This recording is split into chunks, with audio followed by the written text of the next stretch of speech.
Today I'm going to be going through 27 EAFC facts that sound fake but are actually true. And by the time we get to number 1, you're going to think I'm lying, because we're going to start at number 27 and every fact is going to be harder and harder to believe until we get to number 1. And no, we're not lying. These are all true. Starting off at number 27, Buffon is the oldest player to get a Team of the Week card at the age of 44 in FIFA 22. But what's crazy is he just retired last year and he's already set to become an icon in FC 25. Next at number 26, Megan Rapinoe is the most disliked card in FIFA history, while Alicia Lehmann is the most liked card in FIFA history, which is just crazy. I have no idea why Megan Rapinoe is so disliked. And Alicia Lehmann too? What? Coming in at number 25, for no apparent reason, Luis Suarez has the highest goalkeeper rating out of all non-goalkeeper cards. So basically, if you need someone to get bitten, get a red card, or play goalkeeper, Suarez is the guy. But what's even more interesting is Van der Sar's foot birthday card has 5-star skills and 5-star weak foot. So if you ever need to go on a skill run from the back,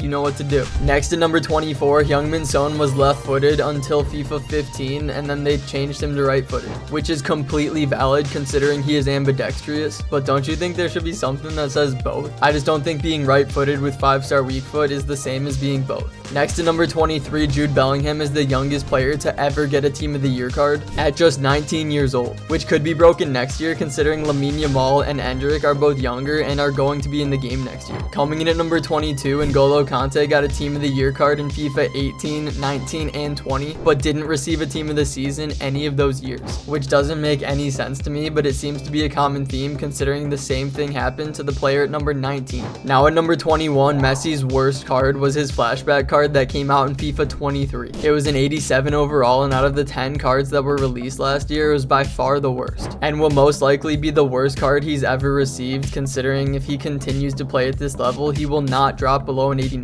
Now at number 20, in older FIFAs, it was possible to pack icons in silver packs, which doesn't make any sense to me because besides the color of the cards, icons and silvers have nothing in common. That being said, this is crazy because in FC 24, unless you're completing an icon player pick, it's almost impossible to get an icon, and even then, you rarely get anyone good. Next at number 19, Iniesta was a Team of the Year 8 years in a row, but only got a Team of the Season once during that time period. But Team of the Year means you're the best player in the world, and Team of the Season is just the league, right? Make it make sense. Coming in at number 18, in FIFA 21, Haaland had 12 different cards that all had the same pace as their rating. So he has 4 of the exact same cards with the exact same rating. That's weird. But when you look at the higher rated cards, everything else changes at a different speed, but the pace stays the same as the rating. Why don't the other stats do that too? And do you think that was on purpose? Now at number 17, Ronaldo and Messi have only been in the same Team of the Week once, which occurred in the 26th week of FIFA 16, which doesn't make any sense considering they were both in their prime at the exact same time. But what's even more interesting is look at the skill difference between the other players in week 26. Lallana 81,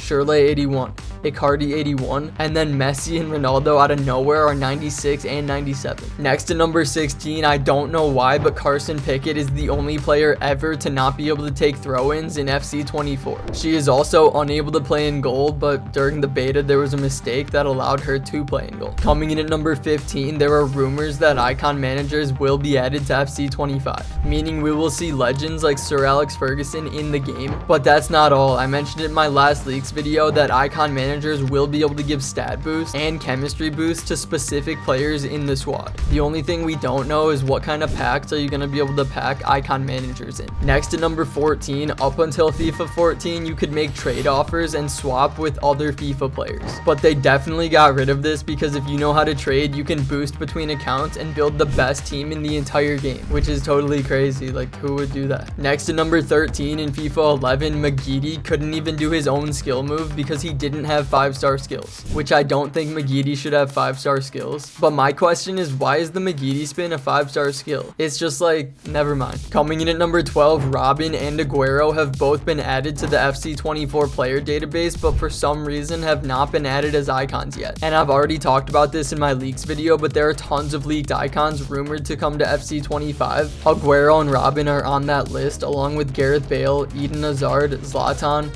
Beckenbauer, Batistuta, and more. Next at number 11 in FIFA 15, EA gave Castro his own FIFA card, which he can't access anymore since the servers went down. Which, hold up, does anyone else think it's crazy that EA can just shut down the servers whenever they want? Like, I could spend $10,000 on this game and EA just shuts down the servers and I lose everything. And now that we're getting into the top 10, these are going to sound more fake, but they are all actually true. Next at number 10, EA have released so many goalkeepers out of position that you can almost build a full team. I don't know about you guys, but center back Yashin has been unreal this year. Not to mention we have shapeshifters coming up, so a few more goalkeepers are going to be added to that list. Coming in at number 9 in FIFA 2000, not only could you get struck by lightning, but you could also get abducted by aliens. I don't know which one's worse, getting struck by lightning as you're about to make the greatest comeback in FUT Champs history, or getting abducted by aliens right before you score a sweat. Now at number 8, there's a player named Daddy's Boy in FC 24. His real name is Franklin Nyaneto, but when you use him in game, it says Daddy's Boy. And if you look him up on the transfer list, he's only a 60 overall, but if you put him in the team of the season attacker or homegrown Evo, you could have an 80 plus overall Daddy's Boy. Next at number 7 in FIFA 2007, EA gave Ronaldo the trait Scandal Prone, which is only given to players that are known for getting in scandals, which is so crazy, right? Like, Ronaldo has only been accused of multiple times, tax evasion, diving on the pitch, and being a bad teammate at United. Coming in at number 6, when Kvaratskhelia was added to the game, they misspelled his name completely, which is so disrespectful, but it's similar to Casemiro, whose real name is spelled with 2 I's. But ever since his hometown team misspelled his name with an E, he's just kept it because he claims it's good luck. Now at number 5, in FIFA 94, it was possible to run away from the ref to avoid getting a yellow, which we might have to do in FC 25 considering there are going to be new animations where you can argue with the ref or get in disagreements with opposing players. Next at number 4, EA is working on an open world game mode that is similar to NBA 2K's My Park. We don't know if this is going to be some kind of online career mode or open world pro clubs, but what we do know is if EA can pull this off, it's going to be insane. Coming in at number 3, Maradona was removed from FIFA 22 due to licensing issues, and unless he changes his mind, he will most likely never be in the game again, which I don't know the full extent of it, but the real reason he hasn't been in the game is because his licensing rights are a mess. His lawyer thought they had access to him, and then his family had access to him, and then there's a bunch of lawsuits going on. It's just a weird situation. Now at number 2, Ronaldo will most likely not be added as an icon once he retires due to his affiliation with the UFL, and the same could be done with Messi since he works with eFootball. That being said, I find it unlikely that either of them would put themselves in that situation, considering David Beckham got $40 million to be an icon for just 3 years. Imagine how much they would make. And lastly, at number 1, EA is thinking of adding a new card type called Eternals that is similar to icons and heroes, but instead it will be given to cards that are fan favorites of the community, which is going to be a great idea in my opinion because the line to be an icon right now is really blurry. It almost seems like everyone and anyone just gets an icon. Thank you guys so much for watching. Make sure to subscribe and check out the best 5 players at every position.